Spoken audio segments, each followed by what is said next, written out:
snail worked. You good to go over there, Palpatine? What? I'm Palpatine? Yeah, or is you're Kirklin Palpatine. Palpatine? No, you're Palpatine with the silhouette. shadows. He's got the Kirklin's got the Sith red going on. I got this light that brightens me up. Yeah. You need one of those, Taylor. I do. You need just What a all flashlight. the Instagram models have for their That's your selfies. 2 jobs. You gotta get a flashlight, and then for the next COD stream, you gotta get your headphones ready because you said you couldn't hear us the whole time. So. Well, I could. It was just a horrendous time and experience, but it worked. Well, you need to make it so it's not horrendous time because now we're Twitch affiliates, so we got to start streaming and getting that money. You know. Yeah. I'll look into it. But you were like, oh, I'm probably not going to be on COD for a few weeks now. So.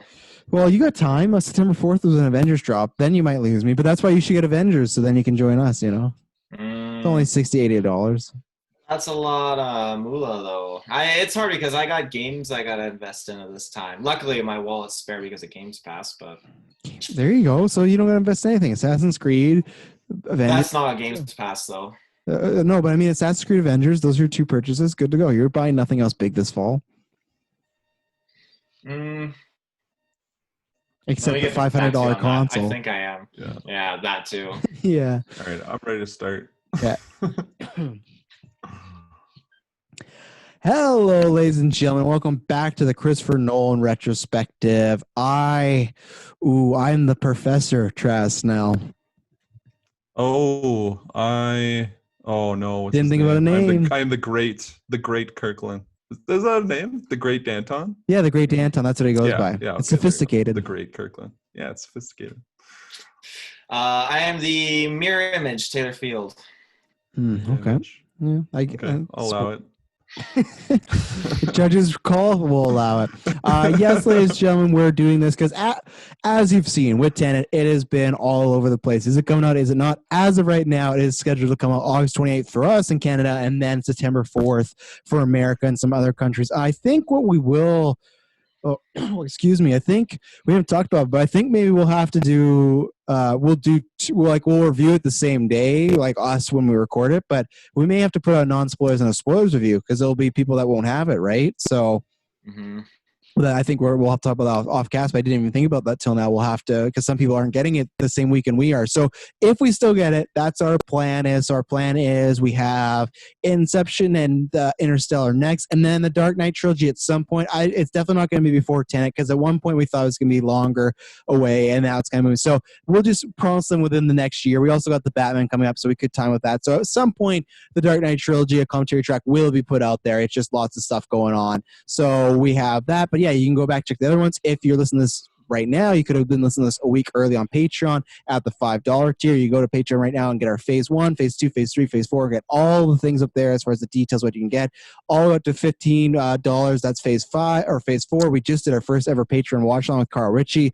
It was tons of fun. That episode, it might be live now. If not, it will be live in the feed. But if you ever want to do something like that, recommend a movie for us to come watch and you get to guest on the podcast, do that. It was a good time. It was a movie we all hadn't seen before, so it was tons of fun.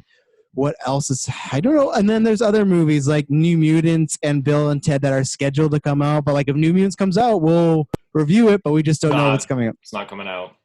I think it is.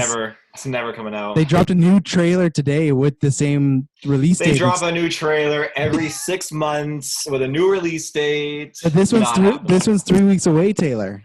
That deja vu. I'll believe it not even when I say I can buy my tickets, because they'll still delay it. I'll believe it when I'm in the theater and the usher does not come out and say, the movie's been canceled, you gotta go home, refunds as you walk out. Sir, you have to leave. Been here for weeks. So Taylor, you're not a big X-Men fan, but would you see New Mutants because there's like no new content now? Like, would you see it in the theaters now? Well, there's new content. I just did the review for Train to Busan Presents Peninsula, and there's a new movie called Unhinged that's dropping in theaters next week. Don't tell me you're going to see Unhinged and not the New Mutants. Well, here's the thing. Like, I wasn't going to see New Mutants at the beginning, but now that it's been pushed back so many times, I feel like I'm obligated. I feel like I owe it. But I don't want to give it my money, so I'm kind of in a weird position. Oh my God, that's some weird stuff. But yeah, go back. Kirklin with Tyler Briggs and Dilmas, who couldn't join for this one. They did Following and Memento, and then the last one we did was Insomnia with Dylan and Tyler Briggs as well. Taylor, you're joining for the first time, and I believe this is your first time seeing The Prestige, correct? Oh yeah, this is a first for everything here. Holy Wow. smokes. First, what? This is not the first First time podcast. podcasting. Yeah. Well, not like everything on that scale. Everything in the Nolan verse here. You can start. What did you think about this movie, Taylor Phil? It was good. Like I really enjoyed it. And I put it on, and I had Madison with me. And I'm like, okay, we're gonna watch this movie. I'm excited to. It's gonna be interesting and all that stuff. We're watching it, and then we got like halfway through, and then I'm like, well, what do you think? She's like, oh, it's good. I already seen it before, though. I'm like, oh, okay. Well, geez, I I thought it was gonna be like a good movie session, but apparently not. She's already seen it.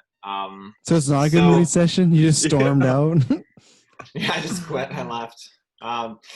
But I had a lot of questions post watching it that I was just a little bit confused on, but overall, like I love the way it was set up, and there were a few things where I figured like, okay, well, obviously, like this main character that we see here, his fate is going to be very different than they lead on at the beginning. But there were certain characters that they threw in here. Like I'm a big Tesla fan, so when they threw Tesla into the storyline, I got You on board would with be. that so much. That's such a Taylor There's statement. there's so much crazy stuff behind like Tesla's story and just the things that he had done in his life. It is truly, absolutely just mind-blowing, and I strongly recommend many people just take a few minutes and just look into like Tesla as a person, like his creations, because he was so ahead of his time. I'm not saying he was like ahead of his time in doing like what he did in this, because I know that's just movie magic, but in terms of like science and technology, the things that he did, it was great. And they incorporated the dynamic with Edison because there was such a crazy dynamic between those two characters in real life. And yeah, overall, it was a great film. I really am happy with it. Oh, good. You're happy with it. Kirkland, you want to go or you want to clean your glasses and I'll go now? I'll go Okay. blind. I'll go Yeah. blind. So I didn't really know this was a Nolan film like way back when I first watched it. I guess I just didn't really know too much about film. Like back then I wouldn't really look into like who the directors were or whatever. It's just, oh yeah, I've seen these actors before, so let's watch it. I think my uncle's the one that showed me this film. And I remember like the very first time I saw it, it just like blew my mind. I think it was just it was one of those first movies that had like quite a few plot twists in it, and it just like blew my mind. And I'm like, wow, like that was an experience. It was something different than like Space Jam or like some other cartoons or some simpler movies that I was like watching at that time in my life. Even though and Nolan should direct the next Space Jam, that'd be quite good. That'd be amazing. LeBron have some time manipulation with LeBron James and Bugs Bunny. But yeah, I remember just like the first time I watched it, I just had so many questions. I was so like unclear on like 100% on just I don't know the way that I don't want to spoil anything in my introductions, but there's just a lot of stuff that I had questions on, and I've probably seen this movie like 6 or 7 times, and I absolutely love it every time. Like the performances are phenomenal. It's a great movie. It's probably in my top 10 like favorite movies of all time. I'm not gonna lie. And I don't know. It's cool because like when did this come out? Like 2006. 2006, like a year after Batman Begins. Wow. For some reason I thought this was before that. But no. Yeah. Oh, because he had like a movie in between each of the. That was always his rule. Yeah, he did. Yeah. Like I said, the string of movies he had. He had Batman Begins, this, The Dark Knight, and then Inception. Those 4 movies back to back. That is a. Right, Taylor. Yeah, you okay? Sorry. You look like you're sniffing something. I took a good whiff. What are you taking a whiff of? It was just done in the laundry, so it's some garments. Yeah. Oh, this is from the movie me and Madison watched. That's why you go to YouTube and watch video, folks. Yeah, sorry. But yes, this was after Batman Begins, 2006.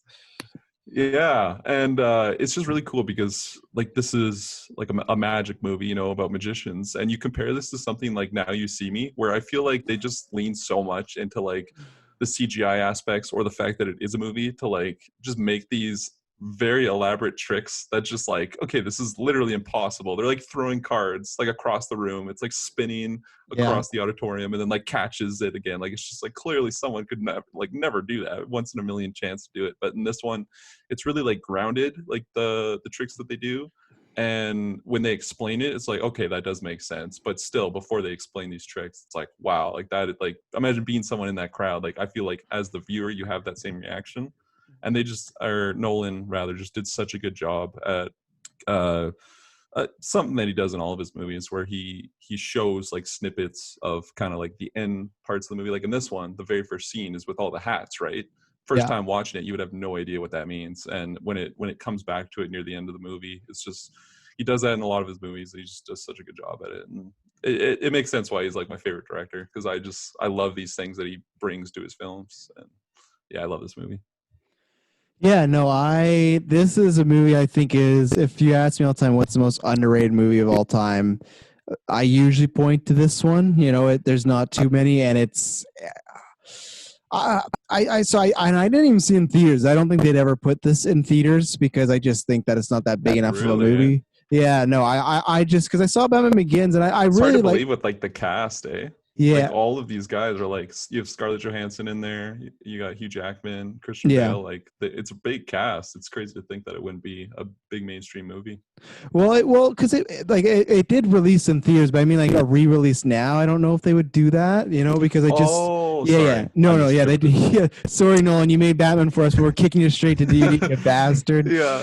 That's why with Tenet, he's like, don't do what you did to Prestige to me. Don't you dare put me back TV. No, I had seen it later on. It was just because, like, okay, Batman. And that was before I'm like hardcore Bale fan. I loved American Psycho and I love Batman Begins, and obviously, as a huge Hugh Jackman. At that point, I was probably a bigger Hugh Jackman fan than I was Christian Bale because of Wolverine, right? So, but with Batman, that happened, and then I liked it, but I always say that, like, with Batman Begins, I didn't love it the way I do now. I thought that it was, you know, a little slower when I had some problems, but I was a big fan of Batman Begins, so I eventually said, "Oh, I'm gonna go watch this movie," and didn't get around to it. And I rented it, and I just remember being like, "Man, I should have saw it in theaters," because this is, like I said, one of the most underrated films of all time.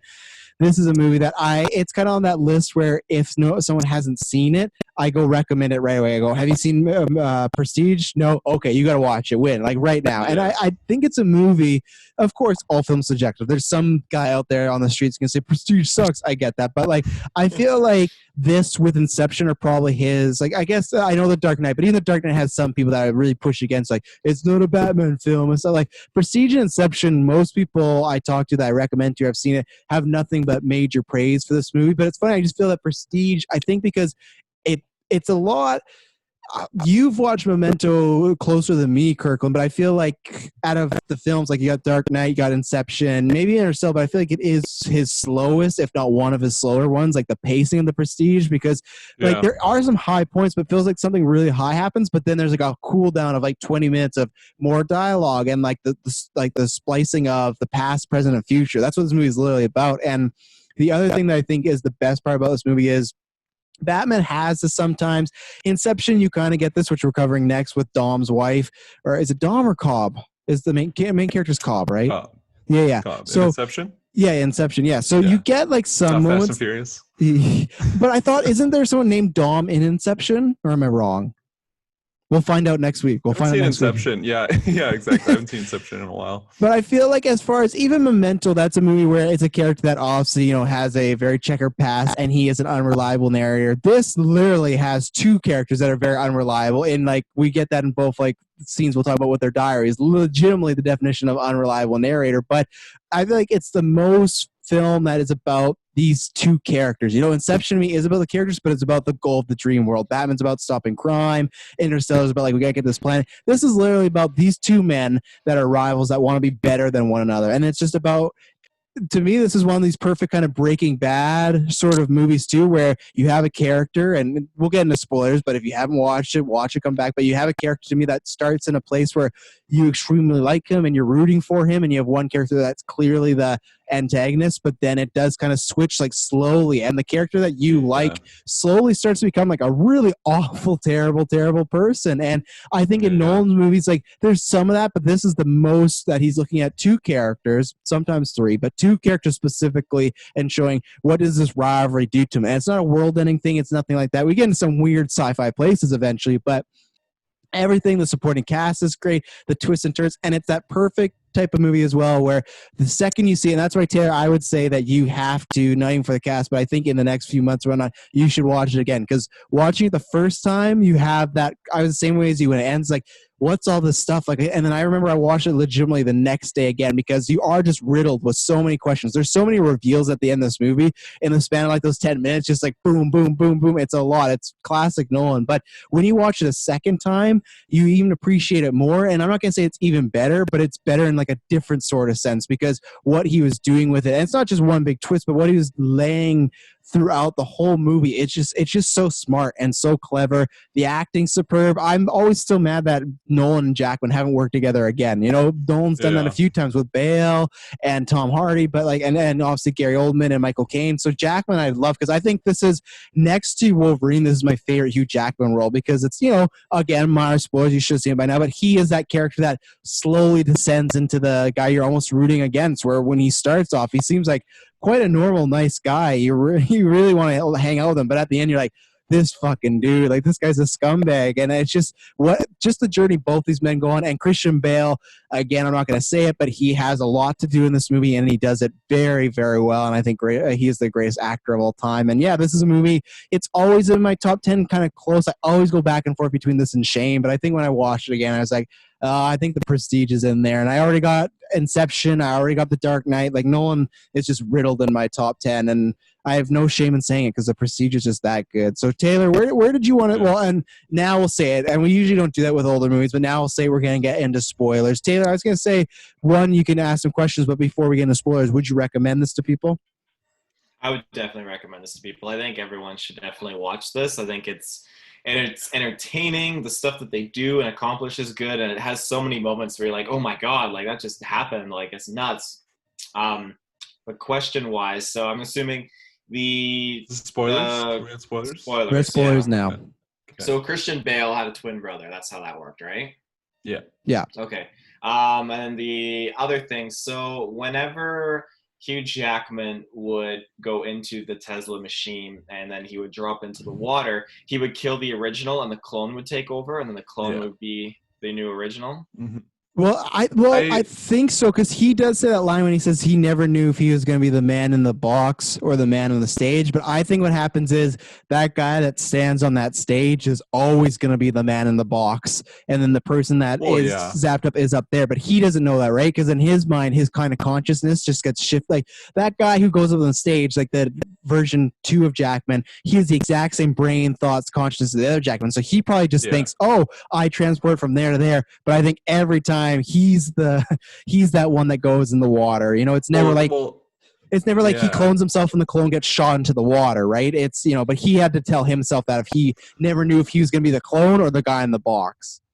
Yeah, well, it's interesting because I remember like the first couple times I'd watched it, I was confused on why because on the last time he doesn't like appear, right? It's like he's actually dead, and then that's why they go to court in the first place. So was the only reason why he didn't appear because he saw that Christian Bale was there and like witnessed it, and like exactly. So like he basically, before he died, he knew that, and then when he came out of the box, he's like, oh he knew tonight's the night, because he books him for 100 days, which is a smaller show, but he still knew like, if I can get him there for one show, that's the time that I have to not appear, and that's what he did. And then just ran off and became Lord Coldwell or whatever. It's really interesting too, because like with the whole Christopher Nolan like time splicing throughout this movie.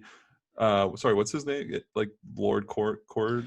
I think it's no, not Cobblepot. Lord Cordwell. I think because his name is Robert De Niro. What is it? De Niro or whatever. Robert De Niro. Imagine if that was his name. On the great Robert De Niro. No, you should name him something else. But he's like Robert De Niro or something like that. And then Lord Cordwell is like his birth name. Are you talking about like the magician's name? The magician's name was the Robert Angier. That was Robert Angier. Yeah, and then Cordwell was his real name. Yeah, so like because with the time splicing throughout the movie, Lord Cordwell is like mentioned from the very beginning of the movie. So you just kind of always assume he's been around, not realizing like every time that he's been just referenced, it was basically after this grand show, right? When he like took on that persona, he's buying all of his old tricks and everything. Mhm. So it was just really cleverly like placed when they would mention him, and then it just makes like the end reveal just so much crazier.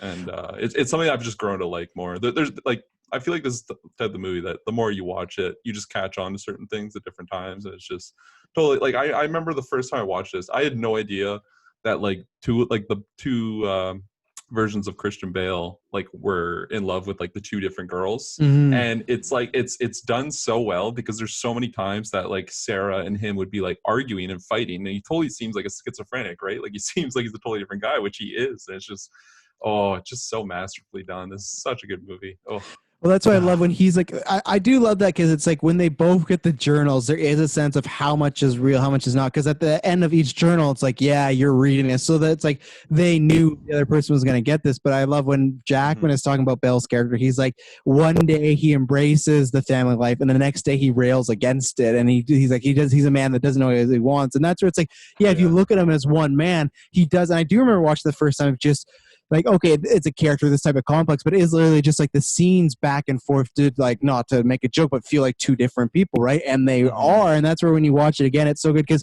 just even little things like the way they do their hair, like the good Bale, in my opinion. I don't think they're all. I think all three of these guys are kind of like shitty people because they've done like a lot of like bad backstabbing stuff, but like I'd say like the better version of Bale, his hair is just always straight, but if you look at the Evil's one, it's always like a little slick to the side, so it's never enough where it's like, oh, it's just different hair, but they even do like little differences of that. But I just feel that just the differences of when you watch it again, that's why I say, Taylor, you gotta watch it again. When you see him playing like the good guy Bale or like the better Bale and then like the really dicky Bale, like you can see a full-on difference of acting. He's literally playing two roles. It's not just, oh, twin brothers look alike. Like they're so different, and they're, when you watch again, they feel so like they have so much different layers between them, and just every conversation they have with the wife of the other meaning of, you know, oh, when you say you love me, sometimes you don't mean it, but that's okay. Like at the beginning, she's like, that's okay because when you say it, it means more. But then at the end, she's like, when it doesn't, when you don't say it, it means like it just destroys me. Yeah, it hurts me more. And that's where it's great when you see that even that time where Bale, like I say, the better Bale has to go with Scarlett Johansson and he won't even kiss her, and she calls her Eddie or Frankie, and he's like, don't call me that. Like my wife calls me that. She's like, oh, when you're Freddie.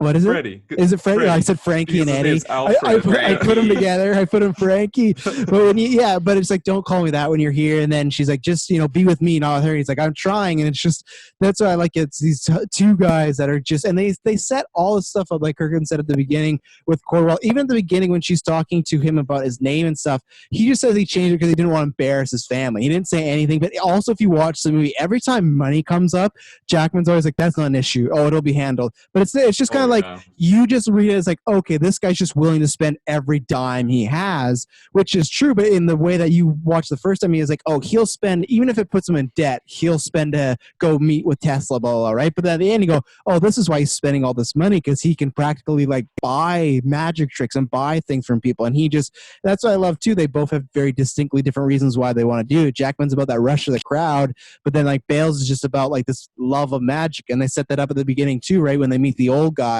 and he's a cripple, but he's not really crippled. He's just pretending to be crippled the whole time so he can pull the fishbowl joke or fishbowl trick. And it's just like, it's just layered throughout so well of both their motivations and how they kind of both get away with things. And it's fantastic.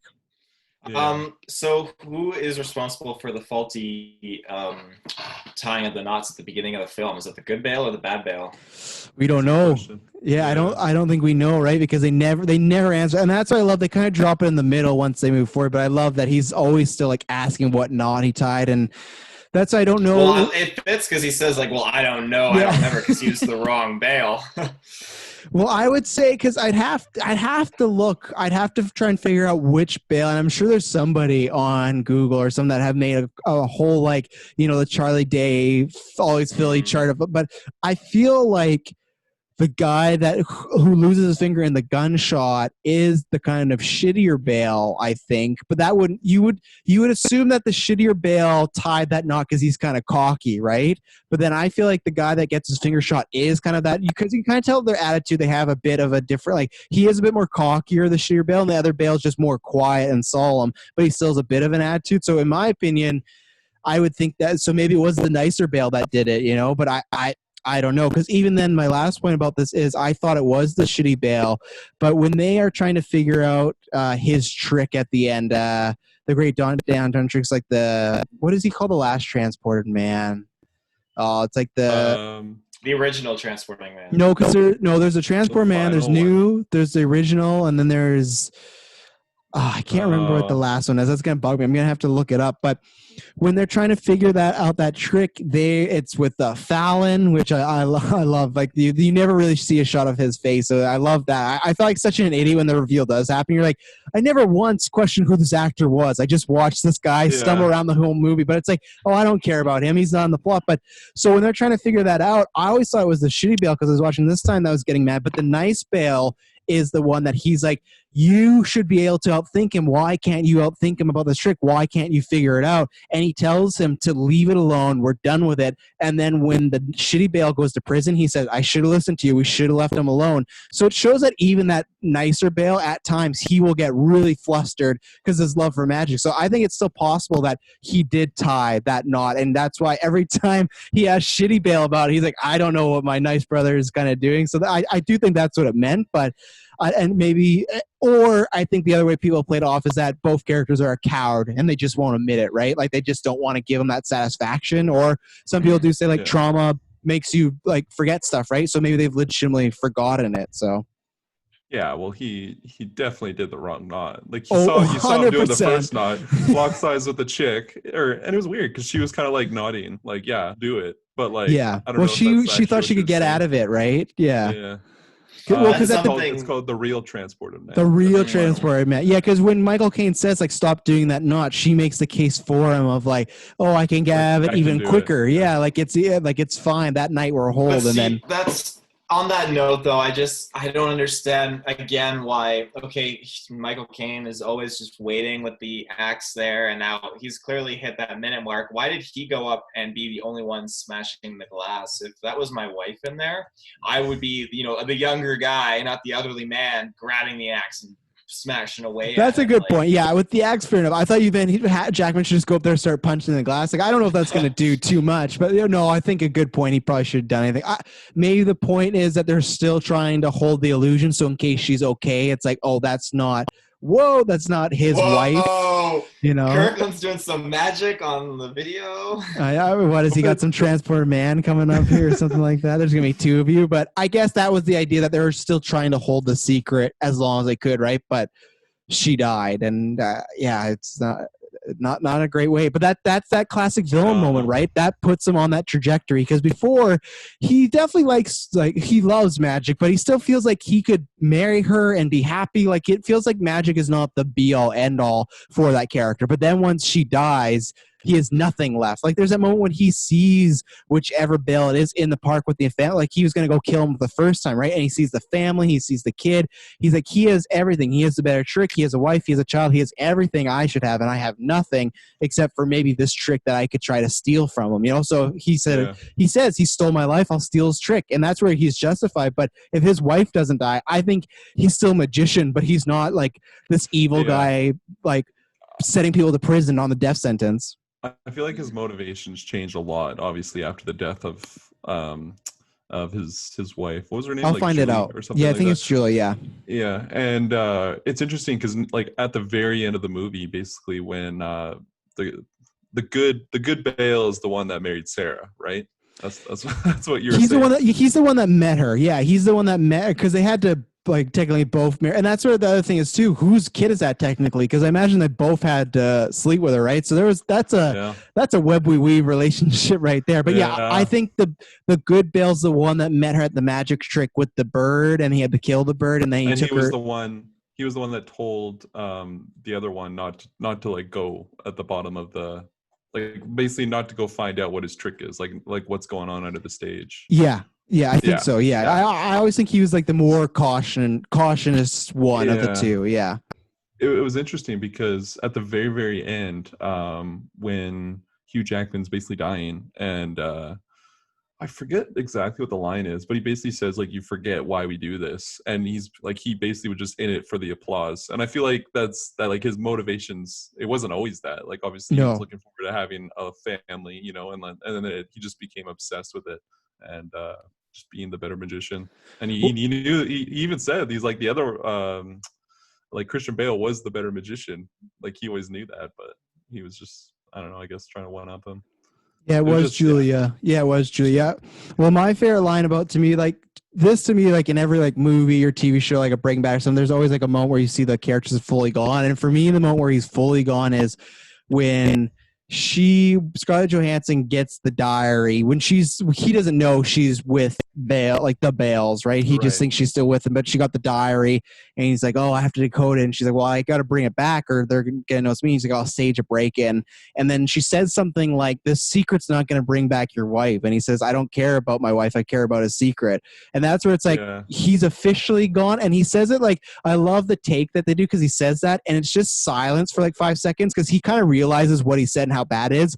But then he just ignores it. He's like, I'll get your bags. We'll stage a break and it'll be fine. But just like, that's to me the moment where he's gone because for him to say that, because that's how it's all started, right? Like he showed up to kill him. The only reason he didn't kill Bale is because Fallon pushed him out of the way and got his fingers. But like he legitimately 2 times went to go kill Christian Bale's character, and it was all because of his wife. So for the first half of the movie, for his whole motivation to be about to kind of pay tribute to his wife, for then the next half for him to say he doesn't even care about his dead wife. Yeah. That's that moment like, okay, he's gone. He doesn't care anymore about her. It's all about whatever it takes to, even Bale says that, like, you're finally playing dirty. He buries a man alive, for goodness sakes. Like, Yeah. yeah. And that's what I love that moment of when I watched the first time, he doesn't click in, but the second time when you watch it, when Bale comes in and he's all drunk and him and Sarah get in a fight in front of Scarlett Johansson, it's because he is the version that just got buried. So he just wants to drink. He's all stressed out. Like he just almost died. And that's what I love, where she's just like, oh, like, can you stop? He's like, I had a really rough day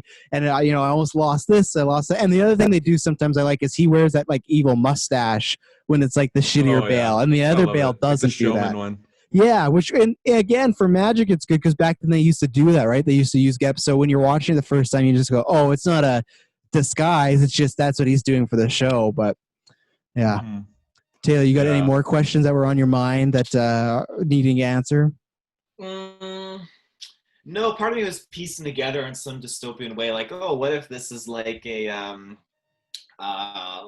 prequel, or like the Dark Knight trilogy is like a dream sequence of this movie where Christian Bale goes off with his daughter and then he envisions, or Michael Caine ends up being his butler and envisions him in the dream being called Alfred and stuff because he's like got conflicting thoughts about himself and always viewed himself as like a servant or whatever. So I just thought it'd be kind of interesting, like, take the fact that Michael Caine was in this movie and then they used the name Alfred for the other guy, Christian Bale, was just crazy.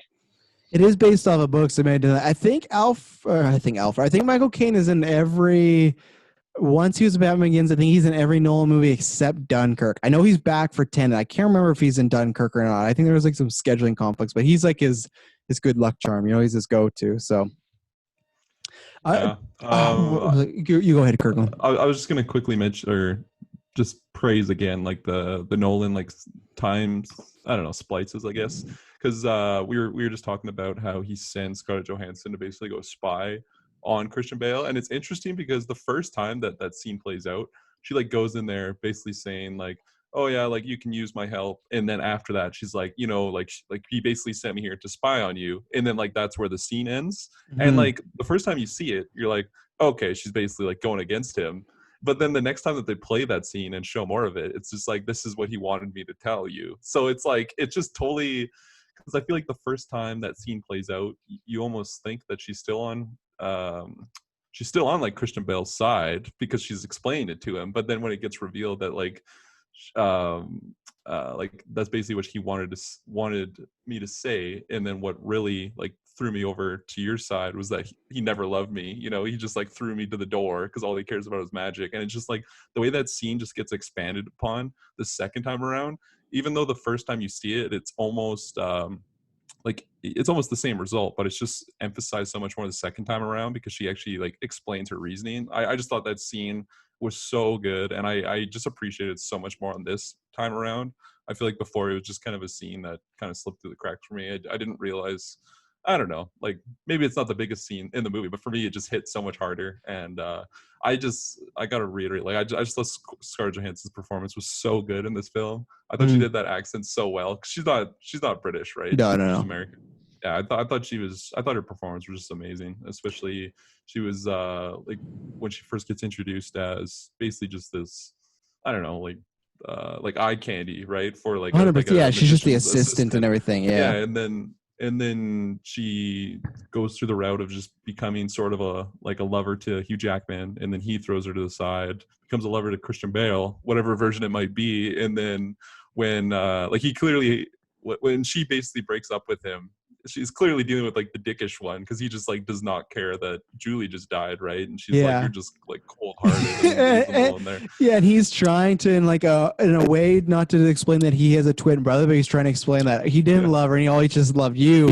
But she doesn't believe him because she's like, oh, you'd be here with some other girl. And but it's just like, from his point of view, they even say that, like, you know, she loved Julia and I, or like whatever, he loved her and I love Sarah. And the thing is, like, so the whole time he was with Sarah to keep up that appearance and everything like that, but he never loved her, and he's trying to say that to Scarlett Johansson. But on the other side, it just looks like this one guy who's just like completely no emotion. And like, yeah, his wife literally just died days ago, and he's like, oh, I'm fine, I don't care, like I just love you. But then that's the thing that sucks for him, like, yeah, he does love her, but he can't explain that, right? And that's where it's strange too, because I never took this the first time. I took this a while back ago. I had read trivia a while back before this, but when Sarah and whichever Bale she's talking to, when she says, I know what you are, I didn't actually know we're supposed to infer in the plot that she's figured out about the twin thing, and that's part of the reason why she kills herself.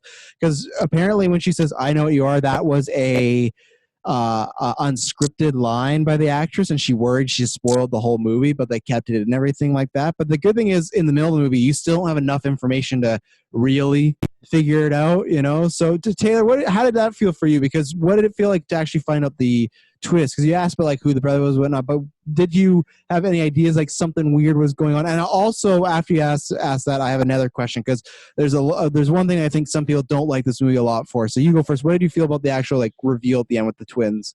It kind of caught me off guard. I took it like in the literal sense, like, oh, he just loves magic more some days and is just super excited. Because to me, like any guy, like when you're focused on something, you get occupied and just really like mindset is just oriented around what you're focused on. You know, you're task driven. All Duty for you. Call of Duty, yeah, for me. And you know, you just, that's what guys do. You compartmentalize and you pull something out of your box, deal with it, put it back in the box, put it away, and then you go pull out another box, focus on that. And so I just felt okay. Like for him, he's just that kind of a person where some days it's very magic focused and he's just indulged in that, and then other days he can like relax and be calm, put the magic away, and focus on his family and his wife and everything. And so that's where I thought it was interesting. And I was wondering like why this guy is so caring. And I thought when Christopher that'd be a different movie. Nick Cage playing the twin role. Playing Fallon. Oh, not even the other one. Fallon. When Christian Bale was looking at Fallon, was like, you know, just tell her whatever she needs to hear, make it better, make her feel better, you know, take the girl to the zoo and that sort of stuff. You know, that's the bad brother. And you just see the bad brother fighting with the mom, and you see Fallon come up and like hug the little girl and pick her up and walk away. You know, that's the real dad. So I was thinking though, like imagine being, let's just say Fallon in that instance, and like your twin brother is just like yelling at the woman that you love and just like completely ruining the relationship. Like come on, like I don't know. He apologized at the end though, right before he gets hung. He's like, "I'm sorry about Sarah. Like I didn't, I didn't mean to hurt her." So. But I agree with you. It's still not cool. Like it is, like that must have been super tough. And then he's there with his child too, and he has to like take the child away so she doesn't hear. Like you could make a whole movie of just like what their days were like together, you know, because that must have been some awkward, strange conversations. I've always like every time or probably not every time, because I probably didn't, I don't know, catch on the first one or two times I saw this movie, but now rewatching the movie, I always just thought like, if anyone, I feel like you could have at least told Julie that like there's two of me, you know, like that's the reason why I have to put on this persona. That's my entire act, is basically acting like my entire life, and then like just your marriage is just falling apart. You're seeing this woman that you love just like slowly fall away from you. Like it leads to literally like her suicide. Like it's just So do you tell her could have before been you avoided. have a kid with her, or do you tell her after you have a kid with her? Because Yeah, either way, last Tuesday when we did it in the alley, yeah, that was my brother Jimmy, Professor Jimmy. That wasn't me. I'm No. sorry, but I don't know I don't know one answer for you on how they would handle that situation. I 'Cause feel like I'd have Taylor's- to think about it. Taylor's right though, because there's a chance Yeah. that if they tell her that they lose her, and then she knows her secret and might tell everyone else, right? That is So true. that's the trouble. And even once they're married, though, same thing. What happens if they get a divorce and she knows that secret? That's how dedicated he is to magic. That like obviously we see he has to cut off his own fingers, which is just like just a brutal. Like I'm not saying it's the right mindset to have. That's a because like at the end of the day, where does he really get? You know, like he was known as a great magician, but he's lost his like whatever which version. They've lost a brother, they've lost a wife. The child he has, but it's not going to have a normal life, right? It's just like at the end of the day, these two guys' obsession with each other and the magic, it wasn't worth it at the end of all of it because it just led them both down a terrible path. It was interesting too because I didn't notice this the first time around. But like the scene when he obviously has to cut off his fingers or whatever. I'm just gonna call them like plural Christian Bales, and they had to cut their fingers off themselves. Like I didn't catch on to this the first time I saw this, or I guess the first couple times I saw this, or I just forgot. But basically, like when Sarah's like, "Oh, it looks fresh," you know, like I didn't realize that was them after they cut it off. And when he cut it off, he only has the chisel on like one finger, so he literally had to do it twice. Oh yeah. Oh, that scene like is. They don't even show much. They don't even show it, but just the scene of liquor. He takes a swipe. He bites down whatever, Grimace. and then you see his brother like getting ready. It's just like, oh my god, like that's and it was to only me on one finger. He would have done that twice. To me, that's worse than the gunshot. Like it's just like because you know it's coming. The gunshot would be quick adrenaline. This is just like, oh my god! But it's just like again, it shows like these guys' dedication. That's what I was gonna say before I asked the question I was gonna line up is about Hugh Jackman, Scarlett Johansson too. Is like same thing about his path is he has the trick, and that's what the whole thing is. Like the other guy's a better magician, but he's the better showman, right? So he can take the trick and get more people in seats because he's more charismatic. So it's like he gets the trick, they find a way. The drunk guy, obviously Christian Bale still goes to ruin that. And I like that they even like make the guy make him enough to look like they give him a different set of teeth. So it's like he does look like Hugh Jackman, but they do make it look like a doppelganger. And I love seeing Hugh Jackman play that type of role. It was really fun. And just like when he's in the bar of like, oh, like I'm having my downtime. No, he's talking Christian Bale, and the guy's like pretending he's like the great Danton, but he's just a complete drunk. But so at this point, everything's fine. Like he has the trick, he has the audience, and he has the girl. But like the first night of the trick, when it goes fantastic, that's when he sends Scarlett Johansson. It's not even after weeks, and it's not even because he needs to know how to do the trick. He just wants to know how he does the trick. He has a way to do the trick. It's working, but he still just sends her away. So it was like another chance at happiness. And no, he casts it aside. But Taylor, what I was going to throw to you is because I think this is a con that some people throw out, and I understand because I had similar reactions like with this Interstellar, which we get to, but some people thought that the meshing of it's like a completely realistic movie until you get to the Tesla stuff. Well, you're a Tesla fan, so I'm guessing it's not going to bug you, but obviously I feel like the movie is set in a real world, but then obviously cloning just randomly gets, to me, not randomly, but it feels sometimes like random in this world that's not fantastical, right? It's supposed to be like a regular world, but then cloning is around. How do you feel about that? Well, I mean, cloning is a very real thing in our world, not to like that well, accuracy, yeah, like, but that's what I mean. The cloning to this extent where you can zap yourself just to another spot. Mm-hmm. I mean, so when you say like the realism, like you mean like the realism like leads up to that point? Well, I think the con that some people have that they liked the movie about the two magicians, and I don't share this because I love this movie and I kind of like it. It's almost to me like Ready or Not. We've seen it where it's like there's hinting that it could be supernatural. It takes a turn, but I think there's some people, and I get this complaint if people just aren't into it, but the fact like the whole movie, the twin thing is real, the switching places, the magic, they always explain like, oh, look, this is how we do the trick, blah, blah, blah. But then at the end it is like, oh, he literally cloned himself multiple times. Like it takes a huge, like really sci-fi slant instead of like a drama about magicians, right? So like, how do you feel about that? Like it takes like a big sci-fi slant near the end. I liked it. I thought it was a very fun twist, and I was really wanting to learn what this box really does. Is it teleporting? Is it just, you know, is it actually cloning? And I liked how it came to fruition, like why he put that gun down when he was going to walk into the machine, and why he has blind stage hands helping him, and they load the bodies, and he poorly hides the bodies. So let's just putting that out there. Leaves them in the tanks, all lined up in this abandoned theater. But he owns it, right? Well, yeah, you're right. It is abandoned. So like, but I guess the idea is he has the keys and he's the only one that could get in. But you know, I guess, but you could just throw an incinerator or something like that. He's also got a mansion that he could hide things in. What would have happened if he was alive and somebody found all these bodies? Like, what would that trial have been like? There's no logical explanation. Yeah.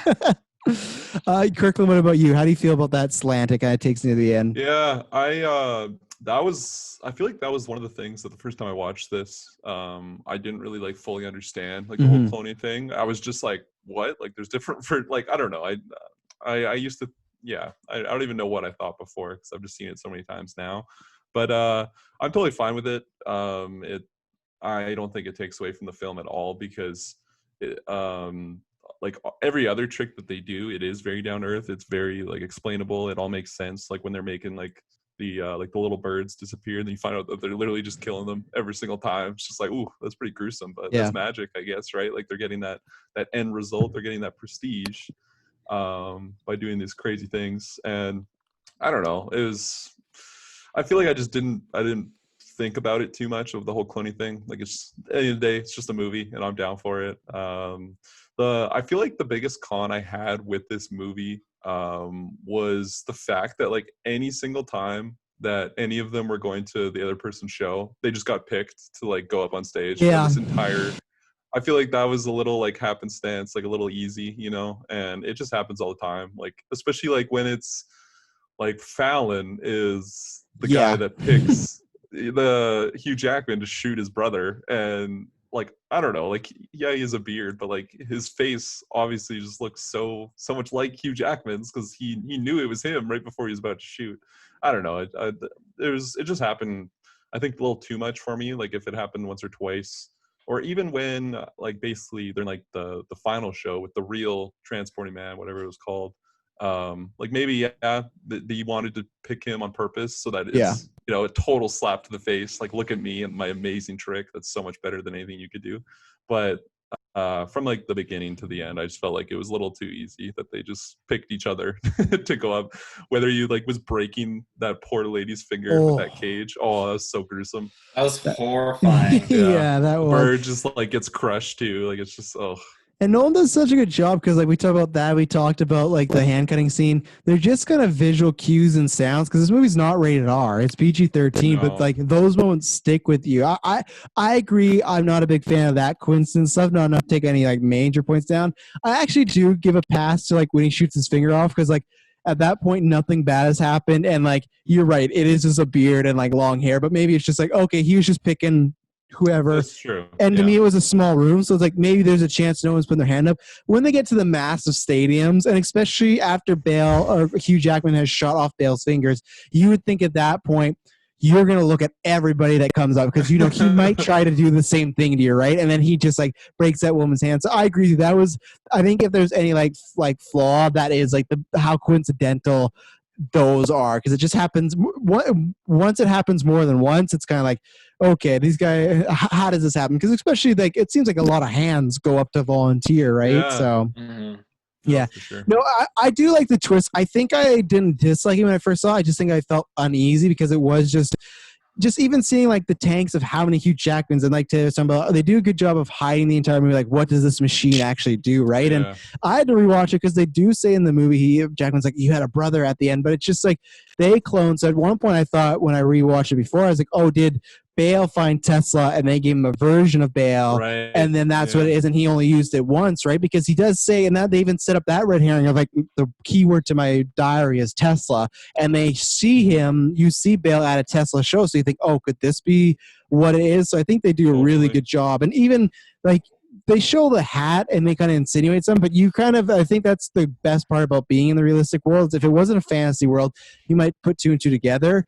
but you don't right away go, oh, Jackman must have cloned himself in this machine, right? Because it is a realistic world. You don't think that's a possibility. So when it happens, it's just kind of like, yeah, it's weird, real magic, and it's super weird. But that's kind of like, to me, it's fitting as well. Like this guy, he got so obsessed with magic and the idea of it, like he somehow found like real magic in a way, you know. And I like that Bale, like he says he doesn't care, but then he waits for Jackman to die, and he still has to go look at the fucking drapes. He even tells him like, "Oh, I don't care your secret," but he still does. He just does, he wants Jackman to die, so he can't give him like the satisfaction of letting him know, like, "No, I still care about your secret. I want to find out," you know. And it's good too to see Michael Caine is like, he literally throughout the movies goes back and forth, not because he's a flip-flopping character, just because like they're just so doing such shitty things where he's just like, he's trying to help them both out, and by help them both out is like keep them away from each other, and then when they're together, he's like trying his best. And that's why I even love Jackman when he's like at his worst after everything has happened. And I love the scene where Jackman goes to confront Bale in the prison,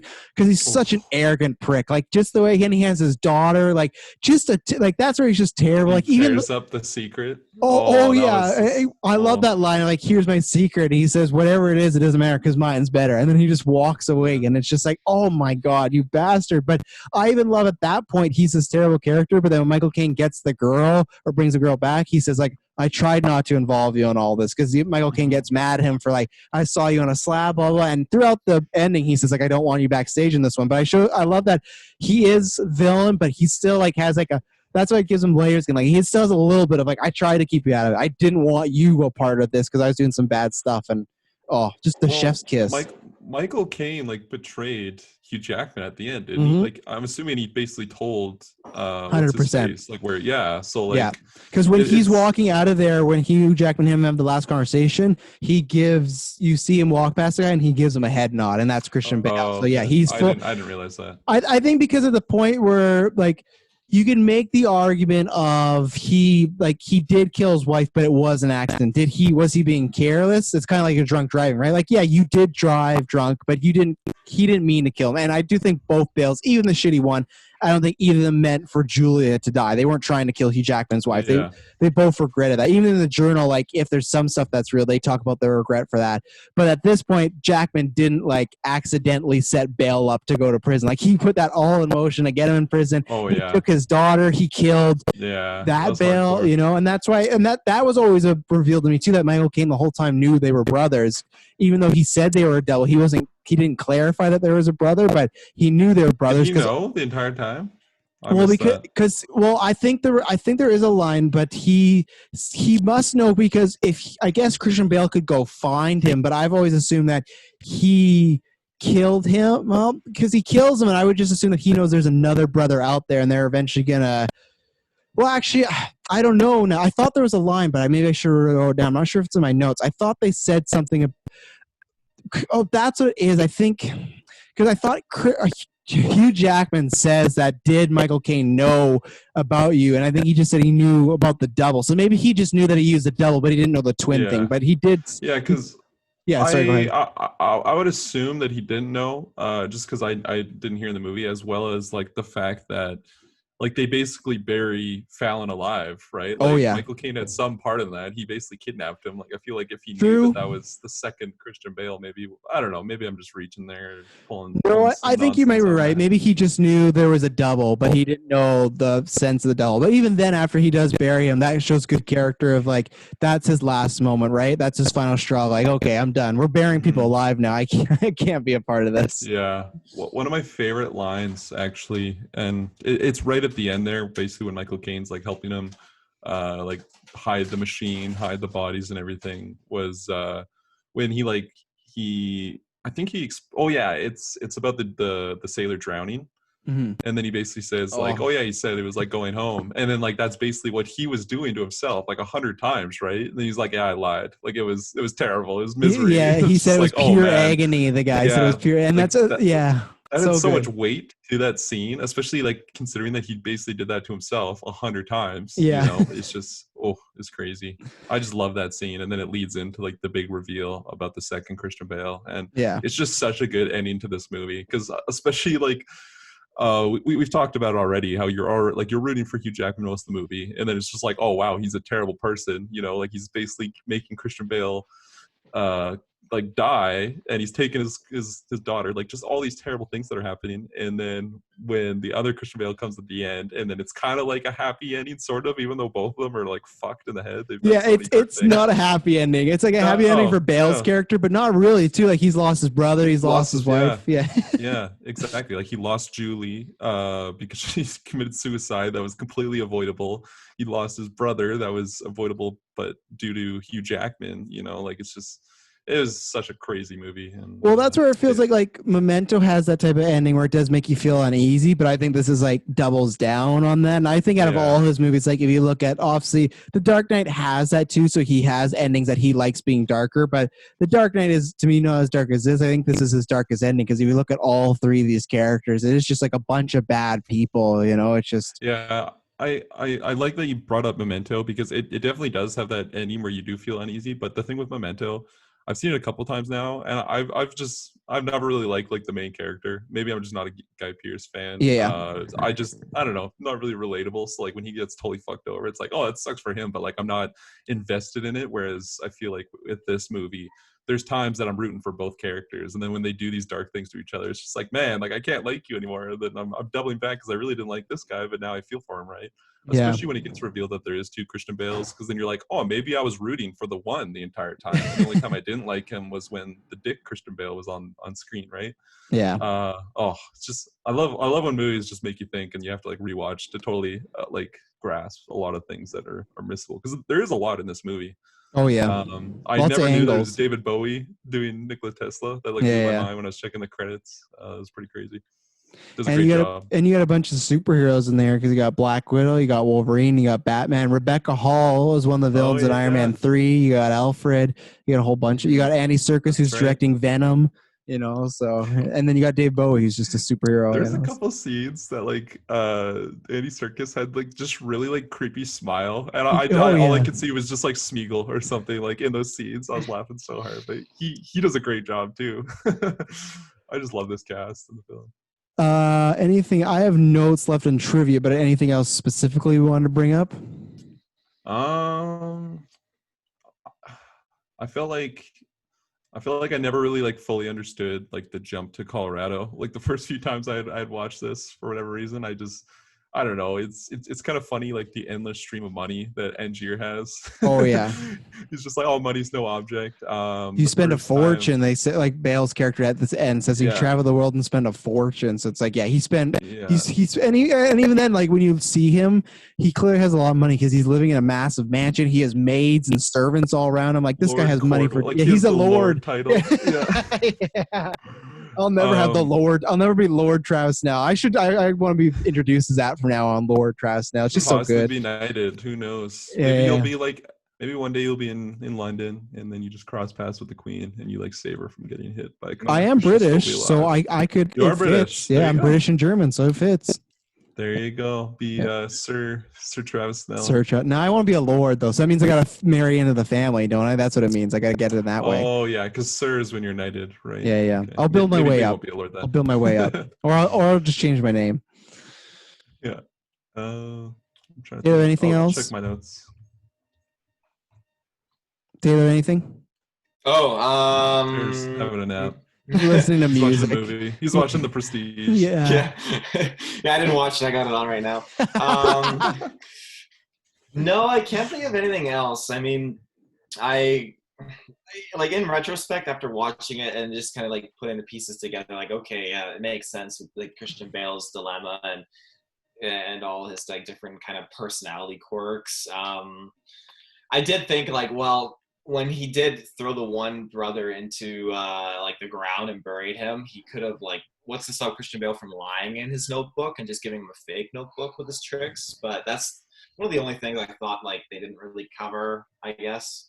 They kind of did though, because remember at the end when he gets in that journal, it's like he still put in like, oh, I wrote this ending for you and I hope you're across. So I feel like he may have had some tricks in there, but nothing too good in there. And I think Hugh Jackman was just that desperate of like, well, I hope he tells me. That's the way I took it, that he was just so desperate he would take anything, even if Bale was lying in there. Because he'd be like, well, I finally know. It's like, you don't know, but I liked how both times that they were reading the journal, it was so much like, oh, enjoy being in your cell or enjoy being on the other side of the world, Yeah. right? Like they're just so far away when they read that, and yeah. Let's see. The I only other don't thing, really have anything else okay. to say.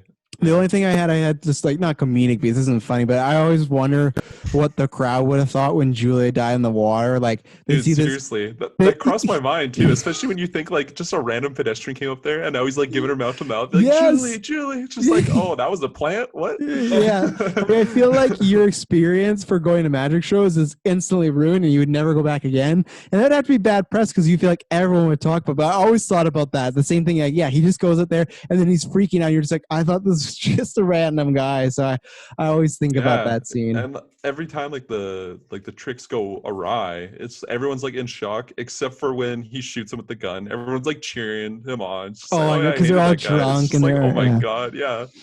I love when he's. I love his rings. The rings are so like corny and cheesy, and he's just like on stage. Everyone quiet up, and he does it. And boo! And then he's like, right. And he pulls out like another ring, and but I like that he kind of does that on purpose because he's like, oh, how about this? And then he pulls out the gun, and everyone like steps back because they think he's just a fucking psychopath. But speaking about the bullet trick or the bullet catch trick, I love that conversation when he's talking to Julie, whichever one it is.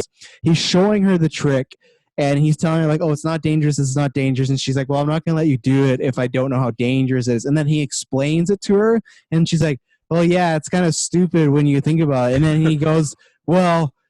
It actually is pretty dangerous. Someone could put it in there. And then she starts to freak out again. And he's like, but it's fine. Nothing's going to happen. So it shows that, like, he's so, like, even as one person, he's still so, like, conflicted with himself because he's trying, at the same time, he's trying to scare her and tell her, like, my magic is so important. But then he's like, oh, but don't worry. But my magic's really scary. But don't worry, I'm not going to get hurt. So it's just so funny. Like, he showed her the trick to make her feel good. And he could have just let her feel good to be like, oh, that's fine. But the second she says, like, oh, this magic's kind of stupid, he, like, flips and is like, no, like, someone could have put a loony in there, a marble and stuff. So it's just so funny that, again, the magic just, it won't even let him, like, live like a lie. Like, the magic has to be the most important thing to everybody. Omission, you know, like leave some things out. He's like, well, it's still dangerous, you know. Yeah, like, someone's died doing this. It's like, why are you telling her that? I thought the point of this conversation was to calm her.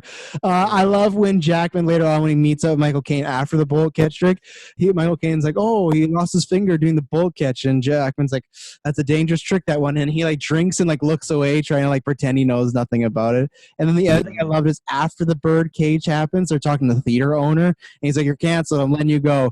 And he's like, what? We have a 10-week engagement. He's like, it's too late. You heard a woman. I've hired a comedian, and you know how much I hate comedians, John. And he just like walks away and just like stumbles away. I like some of like the humor there. That's all the notes I had. So if we have nothing else, I'll go into the trivia. This is a crime, but this is the only non-Batman movie on or to date that Christian Bale has not worked with Christopher Nolan. I hope that changes. I hope Christopher Nolan doesn't have. Yeah, I hope Christopher Nolan doesn't have like a Tarantino thing where he's like, I'm gonna get to this number and retire. So I think it'll happen again at some point. I just really want it to happen again because I really like that pairing, obviously, because I'm biased with my Batman love and everything. I want him to do hundreds of movies like Steven Spielberg. Yeah. I remember like looking up Steven Spielberg IMDb, and I'm like, I don't understand how this guy has the energy to be have his hands in all of these movies. You want to be making movies, so when we're at the point where it's like, oh, he's not making good movies anymore, like everyone does with Spielberg, like, oh, he's lost it, But Nolan, he's never gonna lose it. That man's he's a treasure.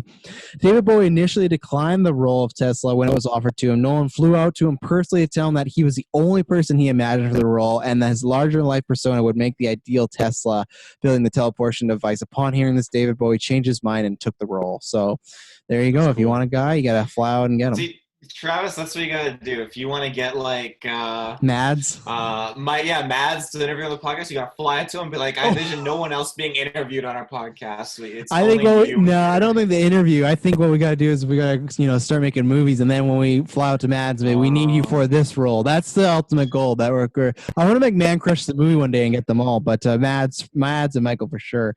The editing includes 146 time jump cuts in which the next shot either flashes back or skips ahead to another time of the storyline. This averages to almost a timeline jump per minute in the movie. So it shows how much we really go back. That's the most in any Nolan film?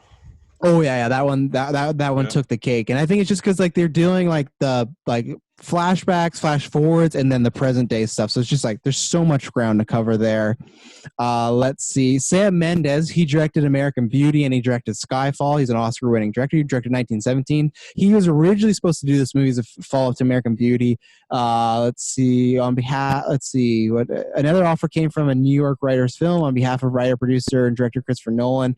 Of whom the author had never heard of. Priest was prepared to close the deal with Sam Mendes when the VHS copy of Nolan's Falling was delivered to his house by motorcycle. Memento was still in production, but Priest was impressed so much by Falling, he chose Nolan in part, and also support the new. He wanted to support a new filmmaker. So Nolan almost didn't direct this, but the guy that wrote the book, I guess, had some say in who got to direct it.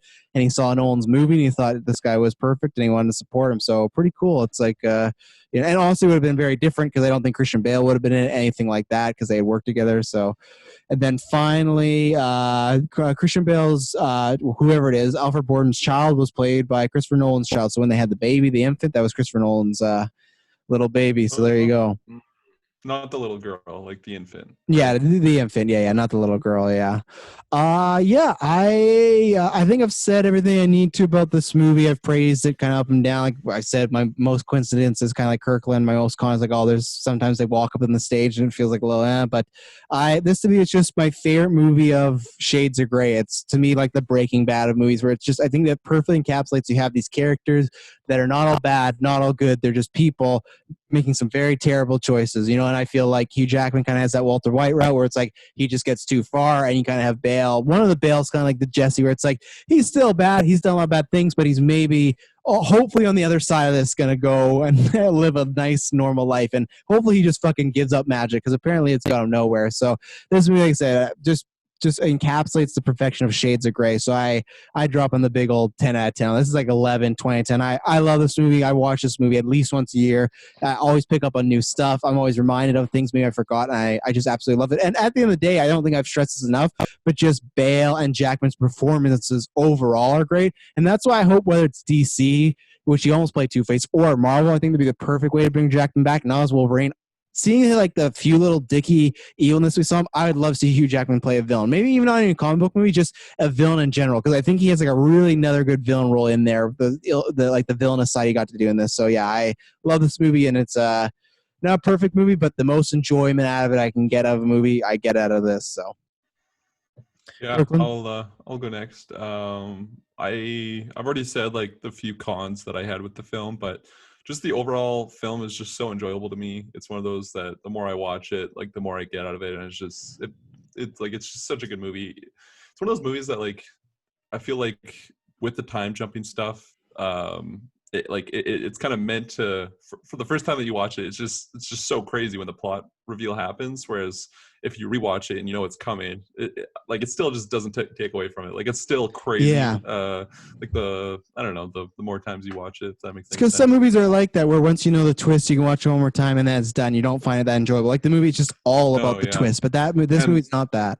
And there's so many just like hidden things in there, like whether it's when they're cutting their fingers and then it's like revealed that like that's why the stitch was like fresh, or just whatever it might be. And like the few times where there's kind of eye rolly things, like when they're picking out each other in the crowd, it's not enough to take away from the enjoyment of the film for me. It's way to progress the stories, and I've seen it done worse than in this film. Yeah. So it's doesn't take away too much from it. So I'll probably have to give it a 10 out of 10.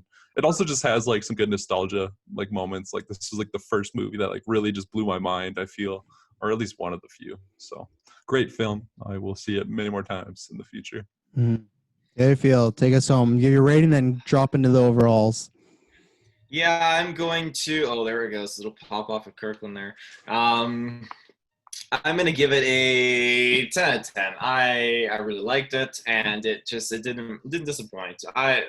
I don't consider like my questions to be cons. They're just like curiosity, I guess. So everything they did was just awesome. I thought it was like visually stunning with so many moments, and it just had me on the edge of my seat thinking like, oh, what is going to happen here? It's going to get one-upped, and like, oh, this, Hugh Jackman's going to like try to get back in this way. And it's just like the things they're doing to each other was just brutal. And the development of these characters too was crazy, because you really do think that, okay, Hugh Jackman is this guy that just had a horrible situation happen to him, and he's just the guy that you feel bad for, and then they totally turn that around. And again, like we guys said earlier, like it's not that like Christian Bale is like off the hook and like a good guy. He's still a piece of shit, but it's times two. It's just times two. Yeah, it's such an interesting dynamic and story that they put into the film. And I love the clone aspect. I love Tesla. I love that they had all these different Clones. actors Oh come no. together.